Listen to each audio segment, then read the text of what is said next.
የማቴዎስ ወንጌል ምዕራፍ 14 ከቁጥር 13 ላይ ያለውን ቃል አነባለሁ። እንደዚህ ይላል። ኢየሱስም በሰማ ጊዜ ከዚያ ብቻውን ወደ ምድረ በዳ በታንኳ ፈቀቅ አለ። ሕዝቡም ሰምተው ከከተማዎቹ በእግር ተከተሉት። ወጥቶም ብዙ ሕዝብ አየና አዘነላቸው፣ ድውዮቻቸውንም ፈወሰ።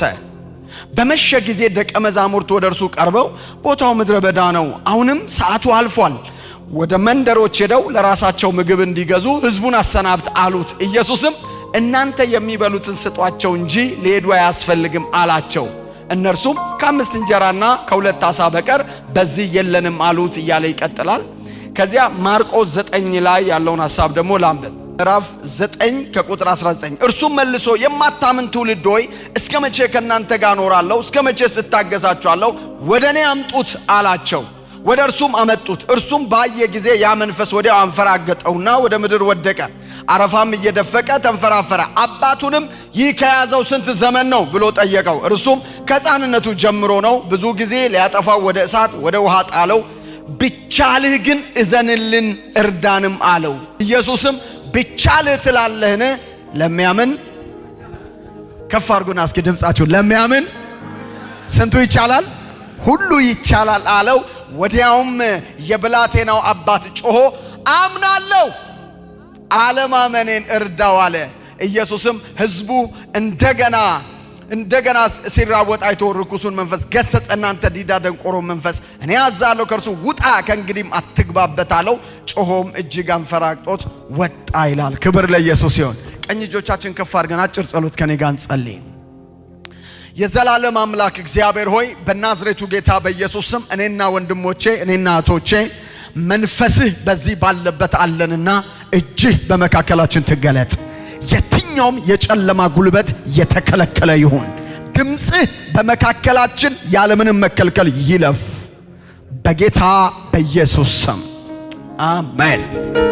በማቴዎስ ወንጌል ምዕራፍ 14 ላይ የመጥምቁ ዮሐንስ አንገት መቆረጡን ሰምቶ ኢየሱስ ወደ ምድረ በዳ ፈቀቅ አለ። ኑና ጥቂት ወደ ምድረ በዳ ብቻችሁን እረፉ ብሎ ደቀ መዛሙርቱን ይዞ ሲሄድ ሰው በእግራቸው ከከተማዎች ተከትለው ወጡ። ኢየሱስ ጋር ከከተማዎች ተከትለው ሲወጡ እረኛ እንደሌላቸው ሰዎች አያቸውና አዘነላቸው ይላል። እስቲ ሁላችሁም ይሄን ቃል በሉት፣ ድገሙና በሉት። እስቲ ምን አረገላቸው? እንግዲህ ስለማዘን ለእናንተ ለብዙዎቻችሁ አልነግርም። ሰው ያዝናል ወይ? አዎ ያዝናል። ግን የሰው አዘኔታ ያው ታውቃላችሁ፣ የሰው አዘኔታ ልክ አለው። ለምሳሌ እኛ ኢትዮጵያውያን ብዙ ጊዜ አይታችሁ ከሆነ ሰው ሲሞት ያዝናል። የሚያዝነው አስተዛዘን ግን የሚታወቅ ነው። ሰውየው መንገድ ላይ ከጓደኛው ጋር እየሳቀ በቃ በእናትህ አታስቀኝ፣ በእናትህ ሆዴን አሳመምከኝ እያለ መኪና ውስጥ እየሳቀ ልክ ለቅሶ በር ይደርስና ለቅሶ በር ሲባል ይላል። የት ደርሶ? ውሸት ነው።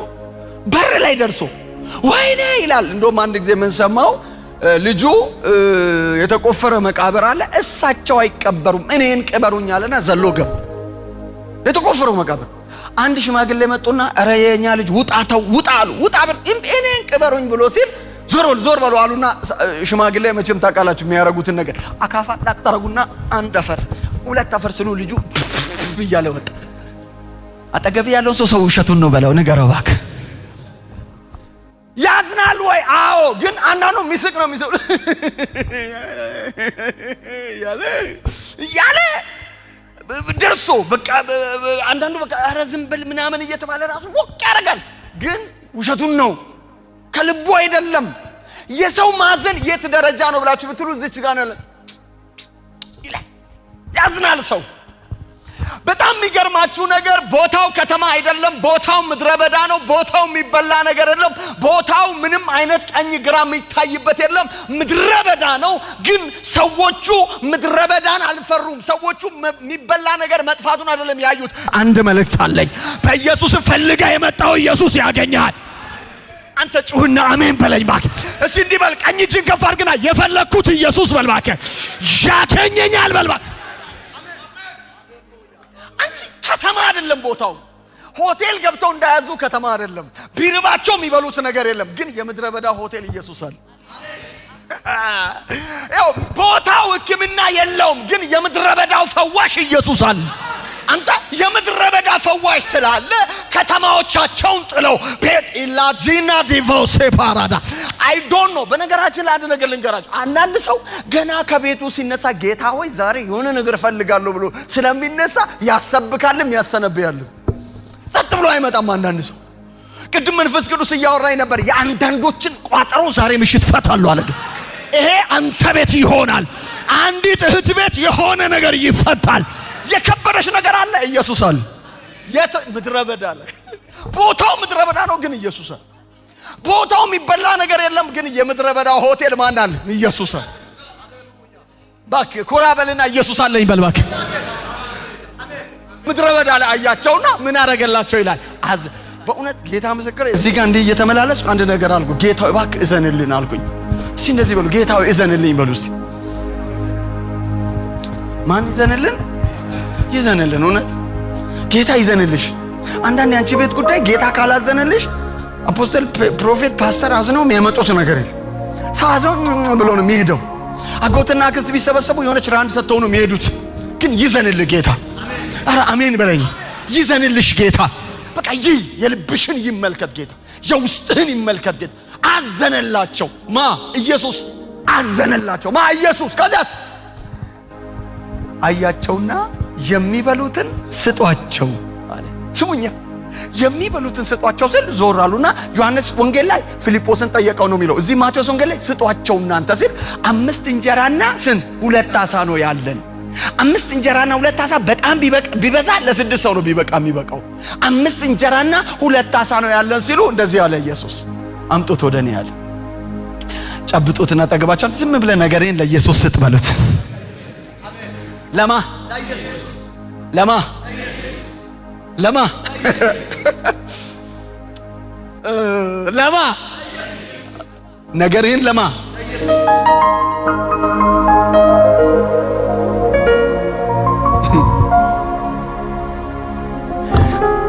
አምጡት። 5 እንጀራ 2 ዓሣ አምጡት። የሆነ ሰው ነገር ዛሬ ከእጁ ወጣ። ከእጅ ሲወጣ ሰይጣን እጅ አይወድቅም። ከእጅ ሲወጣ የሆኑ ሰዎች አይበሉትም። ከእጅ ሲወጣ ሰይጣን እጅ አይወድቅም። ኢየሱስ እጅ ላይ ይወድቃል። ወሰደና ኢየሱስ አባት ሆይ አመሰግናለሁ ብሎ ሲሰጣቸው 5 እንጀራና 2 ዓሣ 5000 መግቦ ስንት መሶብ ተረፈ? በምን ሂሳብ ነው? የትኛው ነው የሂሳብ ስሌት? የሂሳብ ስሌቶች ስንት ናቸው? አልተማራችሁም? አራተኛ የተማረ የለም እዚህ ውስጥ። የሂሳብ ስሌት ስንት ነው? ምንድን ናቸው? መደመር፣ መቀነስ፣ ማባዛትና ማካፈል ናቸው። የሂሳብ ስሌቶች ስንት ናቸው? 4 ናቸው። መደመር፣ መቀነስ፣ ማባዛት፣ ማካፈል ናቸው። በየትኛው እንስራ? 5 እስኪ አንተ ስራልኝ። 5 እንጀራ 2 ዓሣ ይሆናል 5000 ቀሪ 12 በምን ሂሳብ ታመጣ? ለማለት እምቢ። ዛሬ እንደ እግዚአብሔር ሰው ልናገር። ዛሬ ያው ነገርሽ ከሰው ሂሳብ ይወጣል። በእድሜያችሁ ከባድ ማለት የተወለዳችሁበት የሚያውቃችሁ ሰዎች ፊት ላይ መገለጥ ነው ከባድ። የሚያውቃችሁ ሰው ታሪካችሁን ነው የሚያውቀው። ለምሳሌ እሱ ስለሱ የሚያውቅ ከሆነ ስንት ሾፕ እንዳለው ያውቃል፣ ስንት ነገር እንዳለው ያውቃል። ብቻ አካውንቱ ነው የማያውቀው እንጂ ብዙ ነገር ነው የሚያውቀው። የሚያውቅ ሰው ፊት ቆመ እኔ እንዲህ ነኝ ብትል እናውቃለን እኮ ይላል። ሳውዝ አፍሪካ ደግሞ የእውቀት ጉዳይ አይደለም፣ የምን ጉዳይ አይደለም፣ የዘች ጉዳይ ነው። ይታወቃል ማን ምን እንዳለው። ዛሬ ግን ልንገርህ፣ በሚያውቁ ሰዎች ሰፈር ልዩነት የሚያመጣ መንፈስ አንተ ቤት ይመጣ። እሺ እንደዚህ ልናገር ዛሬ ነገር ከሚያውቁ ሰዎች እጅ ወጥቷል። አረጩህና አሜን በለኝ በኢየሱስ። እስቲ እንደዚህ በል፣ ነገሬ በልባክም ከሚያውቁ ሰዎች እጅ ከሰፈር ወጥቷል በላተ። ያለፉትን ዓመታት ያራመደህ ጌታ ዛሬም ካንተ ጋር። የምድረ በዳው ወዳጅ ኢየሱስ ካንተ ጋር። የምድረ በዳው ኢየሱስ ካንተ ጋር አለ። ያለ ሂሳብ ነው ያስኬደ፣ ያለ ሂሳብ ይመራሃል። 5 እንጀራ 2 ዓሣ ለ5000 ሰው፣ ከዚያስ ቀሪ 12ቱ እነማን ናቸው? ደቀ መዛሙርት። ለ12ቱ እንኳ አንዳንድ መሶብ አላቸው። የለንም ብላችሁ አልነበረ? ያው መሶቡ እንዴት ሆነ አይታወቅም። በቃ ተአምራት ማለት እንደዚህ ነው። በነገራችን ላይ እግዚአብሔር ኑሯችሁን ከደሞዝ ከሂሳብ ኑሮ ያውጣና ወደ ታምራት ይክተተው። አሜን አሜን። የደሞዝ ኑሮ የዕቁብ ኑሮ ወራዊ ነው፣ አመታዊ ነው። የታምራት ኑሮ ዕለታዊ ነው። ይሄን ልንገራችሁ፣ ታምራታዊ ኑሮ ማለት ዕለታዊ ነው። እሺ ልንገራችሁ፣ ታምራት ማለት እናንተ ባልጠበቃችሁ ሰዓት እግዚአብሔር የሚያደርገው ነገር ማለት። ቀኝን ከፍ አድርግልኝ ልባርክ። ይህ ሳምንት አሜን በለኝ። ፓስተር የሚቀጥለው ሳምንት ምስክርነት ካለ ትነግረኛለሽ። በኢየሱስም በዚህ ሳምንት ያልጠበቅከው ተአምራት ከፊት ይውጣ። ጌታው እኔንም እንዳትተው።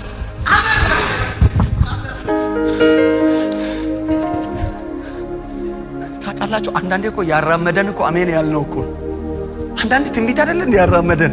እንደውም አክሮፈን አልጸልይም እና ቸርች አልሄድም ስንል ይመጣና አንቺ የት ይላል ጌታ እንዴ ይልሻል አሜን ብለን በሷ አንድ ሳምንት ያራመደን መልእክት እኮ።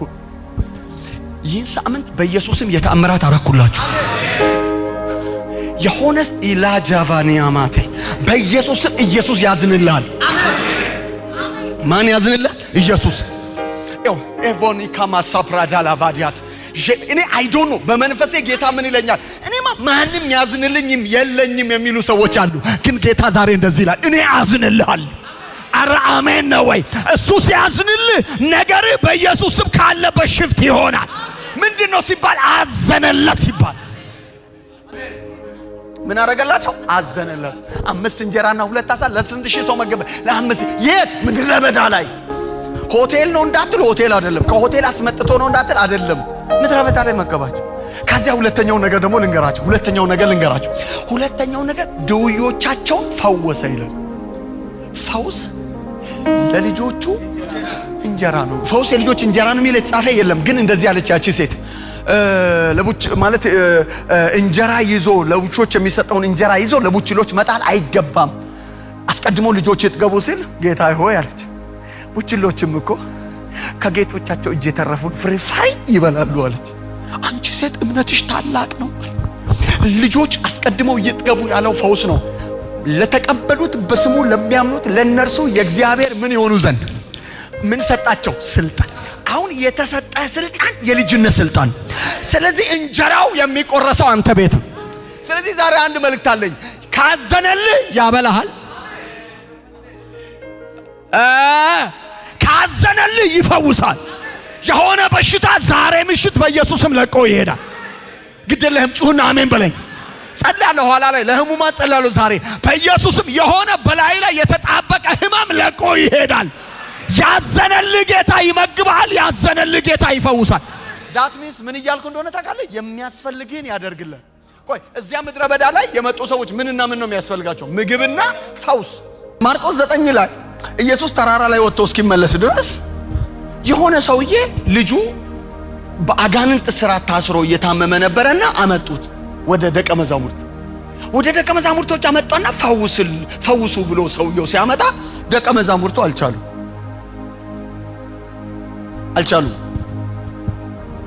በነገራችን ላይ ሰው የሚችለው ነው የሚችለው። ከአቅሙ በላይ የሚሆን ብዙ ነገር አለ። ኤልሳን የመሰለ ነቢይ ሴትዮዋ ወደሱ ስትመጣ እግዚአብሔር አልገለጠልኝም ማለት። አንዳንዴ አይገልጥም እግዚአብሔር፣ ሁሉን አይገልጥም። አንዳንዴ ወይኔ ይሄን ነገር አሁን ጌታ አላየም ስትይ ጌታ አይቷል፣ ግን እኔ አላየሁም። አልሰማችሁኝ? አንዳንድ ነገር ይሄን ነገር ጌታ አላየም ስትል እኔ አላየሁም፣ ጌታ ግን አይቷል። መጣና ደቀ መዛሙርቶቹ ሲያቅታቸው ኢየሱስ ሲመጣ አየና መጣና ይዞ መጣ። ከዚያ በኋላ እንደዚህ አለው። ኢየሱስ ፊት አመጣና ያንን የታመመውን ሰውዬ ወደ ደቀ መዛሙርት አምጥቻለሁ። ይኸው በእሳት በጨረቃ እየተነሳ ይጥለዋል፣ ያንፈራግጣል። ነገር ግን ደቀ መዛሙርት አልቻሉም ሲል እናንተ የማታምን ጠማማ ትውልድ እኔ እስከ መቼ ካንተ ጋር ነው? አምጡት ወደ እኔ ያለውና አባቱን ጠየቀው። ከመቼ ጀምሮ ነው ሲለው አባቱ ብዙ ነገር ተናገረ። ምን አለ? ከረጅም ዓመት ነው፣ ከእድሜው ገና ከሕፃንነቱ ጀምሮ ነው። እሳት ላይ ይጥለዋል፣ እንደዚህ ያደርገዋል አለና ቀጥሎ አንድ የተጠቀመው ቃል አለ። ቢቻልህ ግን እዘንልን፣ እርዳና። ማን ጠየቀው? አምጣ ያለው ኢየሱስ ሊፈውሳል አይደል? አምጣ ካለ ኢየሱስ ምን ሊያደርግ ነው? ሊፈውስ። ኢየሱስ እንደዚህ ያለው ቢቻልህ ትላለህ ለሚያምን ምን ለሚያደርግ? ይኸው በጣም ስሙኝ። ዛሬ የሆነ አንድ አዲስ መገለጥ እዚህ ቦታ ላይ ትሰማላችሁ። ይኸው ለሚያምን ብቻ ትላለህን? ለሚያምን ሁሉ ይቻላል ሲለው የብላቴናው አባት ይላል ወዲያው ጮሆ ይላል አምናለሁ አለና፣ ምናልባት አምናለሁ ያለው እምነቱ ያን ብላቴናውን እንዲፈውስ እንኳን ባያደርግ ብሎ ምን ቢል ጥሩ ነው? አለማመኔንም እርዳው አለ። ሰምታችኋል? ይሄን አምናለሁ አለና አለማመኔንም ምን አድርገው? ምን ማለት መሰለ? አንተው ረድተህ አንተው ፈውሰኝ። ቆይ ሰውየው ነው አሁን ያመነው ወይስ ኢየሱስ ነው የረዳው? ሁለቱንም። ሰይጣን የሚል አለ፣ ሁኔታዎች የሚሉ አለ፣ አንተውን ያለበት አቅም አለ። እግዚአብሔር ግን ባንተ ውስጥ ያለው ኪዳን አለ። ማመንህንም አለማመንህንም ረድቶ በኢየሱስም ይስራል። ይርዳ ጌታ። እዛ ጋር አሜን በሉ። ይርዳችሁ ጌታ፣ ይፈውሳችሁ ጌታ፣ ያግዛችሁ ጌታ። ሁለቱንም አድርጎ ማመንህንም አለማመንህንም ረድ። የምድረ በዳው ጌታ ኢየሱስ፣ የምድረ በዳው ሐኪም ኢየሱስ ደቀ መዛሙርቱ ያልቻሉትን ነገር የሚፈውስ። ስሙኝ፣ ምንድነው ዛሬ አቅቷችሁ እግዚአብሔር እንዲሰማላችሁ የምትፈልጉት ነገር ምንድነው? ለሰው ብናገር ባልናገር ምን አዲስ ነገር ይመጣል?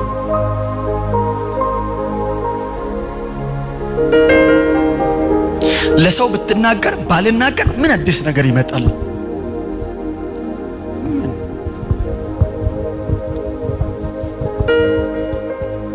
የሚያዝንላችሁ የሌላችሁ የመሰላችሁ ሰዎች መንፈስ ቅዱስ እንደዚህ ይላችኋል፣ አዝንላችኋለሁ። ስሙኝ፣ የሰው አዘኔታ በከንፈር መምጠጥ ነው የሚገለጠው። የኢየሱስ አዘኔታ ደግሞ በመፈወስና በማብላት ነው የሚገለጠው። ዳት ሚንስ የሚያስፈልግህን ያደርጋል። አምላኬ እንደ ባለጠግነቱ መጠን በክብር በክርስቶስ ኢየሱስ የሚያስፈልጋችሁን ሁሉ ምን ያደርግባችኋል? ይሞላባችሁ።